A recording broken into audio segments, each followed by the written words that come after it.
adesso ad essere preside? Qual è stata la sua, diciamo, carriera? Bene, Come è arrivato? sono Roberto Pianta, questo è il mio 17° anno di professione dirigenziale. Ho iniziato con gli incarichi, allora si chiamavano incarichi di presidenza, nel 2001, che era il primo anno dell'autonomia scolastica, quando la scuola è diventata una specie di azienda autonoma. Noi abbiamo un'autonomia che si chiama autonomia funzionale. Prima il preside non era un dirigente, ma era una carriera direttiva, doveva applicare le circolari che arrivavano dall'alto. Con l'autonomia scolastica è stato creato il ruolo dei dirigenti. Io sono stato per 6 anni preside incaricato in diverse scuole, anche di vario genere. Un istituto comprensivo. I comprensivi comprendono appunto scuola materna elementare e scuola media, direzioni didattiche, solo scuola elementare, e poi ho vinto il concorso nel 2007, sono entrato in ruolo e ho iniziato con l'istituto professionale Galliero Ferraris di Iglesias, dove ho fatto 2 anni. Il Ferraris è un istituto alberghiero con annesso alla sezione industriale e commerciale. Poi nel 2009-2010 sono stato al Dettori di Cagliari, istituto professionale per i servizi sociali, adesso con la riforma è diventato sociosanitario, dove sono rimasto 7 anni e poi dal 1° settembre sono qui al Dettori. Vista la sua esperienza, cosa le piace di essere preside? Allora, del mio lavoro mi piace soprattutto l'aspetto organizzativo e poi quello delle risorse umane e relazionali. L'aspetto organizzativo perché è bello riuscire a vedere tante iniziative legate ovviamente all'insegnamento e all'apprendimento che poi vengono realizzate.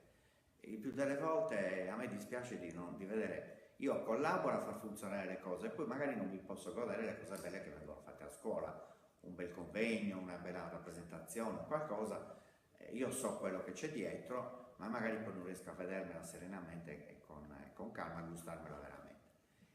Poi questo è l'aspetto organizzativo che a me piace veramente tanto. Poi c'è l'aspetto delle risorse umane, cioè la motivazione dei docenti che devono essere motivati, cioè vanno seguiti, non devo solo seguire dai criteri per la formulazione dell'orario, ma devo fare anche in modo che ci sia un clima di collaborazione, un clima sereno. E poi il relazionale, cioè la relazione fra diversi segmenti dell'istruzione, cioè gli alunni, i docenti, il personale ATA, i genitori. Qui ci vuole uno sforzo nella comunicazione che è uno sforzo notevole e che comunque a me piace. E quali sono i suoi limiti nel ruolo della scuola? Appunto, cos'è che non può fare, cos'è che può fare? Ad esempio. I limiti sono tanti. I limiti sono tanti che sono limiti anche di carattere burocratico, cioè non posso scegliere il personale, per esempio, mentre in altre realtà, anche in Inghilterra, le scuole hanno un'autonomia maggiore, per cui c'è per esempio una selezione del personale. Non posso avere le risorse che vorrei e quindi ho dei vincoli economici di un certo tipo. Poi ho un osservatorio particolare rispetto al docente. Il docente ha solo la sua classe, quindi vede quella classe. Io le vedo in qualche modo tutte e molte volte vorrei, ma non posso, intervenire per sanare delle cose che non vanno bene, che non sono omogenee, che magari secondo me non sarebbero da correggere, però non sempre questo è possibile farlo. Ecco, poi quello che mi piace del mio ruolo, questo che sento come fondamentale, che poi è neanche nel mio contratto di lavoro, detto chiaramente, io sono il garante della libertà di insegnamento dei docenti, però sono anche il garante della libertà, del diritto allo studio degli studenti. Questo è proprio scritto nel mio contratto, questo è importante. Poi un altro aspetto, se volete, affascinante, ma che qualche volta non mi fa dormire, è anche quello dell'innovazione, perché voi sapete abbiamo introdotto il registro elettronico, la segreteria digitale, Cioè c'è questa rincorsa verso il mondo che cambia e si trasforma. Conciliare la necessità di comunque di difendere quelli che sono gli apprendimenti, sapere di base, saper leggere e scrivere un italiano corretto, per esempio, con tutte le nuove tecnologie, questo è affascinante ma è anche estremamente complesso. Cosa ne pensa degli studenti che decidono di fare un programma di scambio? Assolutamente favorevole, anzi credo che debba essere obbligatorio per tutti, perché così come è importante che la scuola si apra al mondo in sostanza, ma l'esperienza all'estero è un'esperienza di crescita anche dell'autonomia personale degli alunni, e forse i docenti dovrebbero valutare questo, cioè un alunno all'estero non solo cresce in competenze, ma cresce anche in competenze di base, cioè impara a star solo, o dovrebbe imparare ovviamente, impara a cucinare, impara a gestirsi la giornata, avere un'agenda propria, a dosare i rapporti con le altre persone, impara, vede anche, è una prova di vita che io renderei obbligatoria per tutti. Present yourself, like. Yeah, my name's Wayne Barnett. I'm the principal here at Mascalls Academy, Okay. And have been for about the last 18 months. Okay, and how did you arrive when you're now? Like, what did you do before becoming a teacher? So I've been teaching for almost 20 years. Oh, really? So yeah, quite a long time. I started off teaching sport. So I started off, pre-teaching. I played semi-professional rugby, and then that didn't work out, so I went into teaching sport, and then teaching history, and then over a number of schools, came to Mascalls in 2013. Yes. And what is your role in the school? It's a good question. I guess my role is to make sure that the pupils and staff are safe, and also that we provide a really good quality education for our pupils, to make sure that first of all, when they leave Mascalls, that they left feeling happy, that education was purposeful, Yes. but also that pupils have left with the qualifications that will allow them to go on to the next stage of their lives. And if they leave happy and qualified, then I guess ultimately I've done my job. When did you start to accept students for the exchange program? We've certainly been doing it an exchange for the last 5 years. Yes. So over the last 5 years, we have felt that the exchange program not only supports international students like yourself and gives you the opportunity to be educated in the United Kingdom, but probably as important, it's for our pupils who haven't had that experience to have some interaction with pupils from different parts of the nation, different parts of the world, really, Yes. and particularly for many of our pupils who have only travelled away on holiday, they've rarely had the experience to work with you in their classes. So it works both ways, and I think both parties get a lot out of it. Yes. So I wanted to ask you about the English school system. So, like, what are your general thoughts? So, what do you like? So, the strong point of English school system, and then talk about what would you change and what is the lack. Okay. I think the thing I love about the English system is that it's open to all. So in the UK, every child has the opportunity for a free education. Yes. So that's the thing I love about the system. There's also the opportunity for high ability, very able pupils to go to schools that also fit their profile. We also have private, independent schools. Yes. However, I think the system itself, the breadth of the system is really, really good. It's excellent. Also, the breadth of subjects that students can study is also really, really positive. Yes.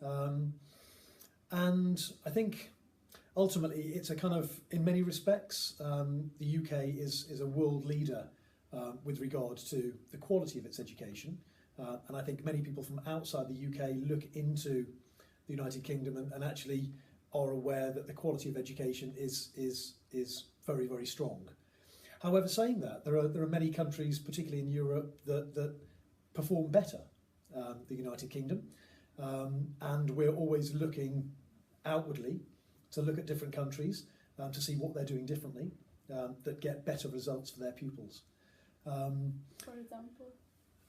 Certainly countries like Finland, for example. That's something that I think is quite negative about English education, that there isn't that possibility at the age of 14 to go to a school that really suits you as a person and also what you want to do later in life. So our pupils, our children, are stuck in an academic education until they're 16.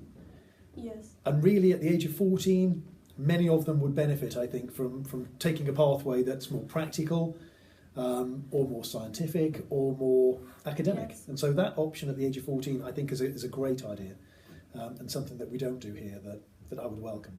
I think we teach too much, so far too much content in our subjects, and as a result, we have a system that is very narrow, so the depth and the understanding of the subject is not very good.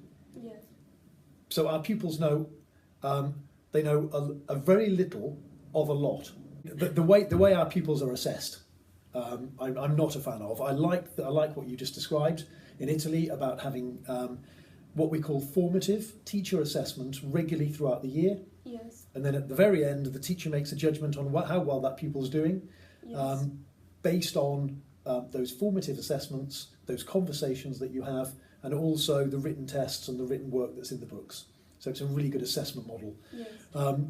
We have tests, summative tests, so written tests, all the time.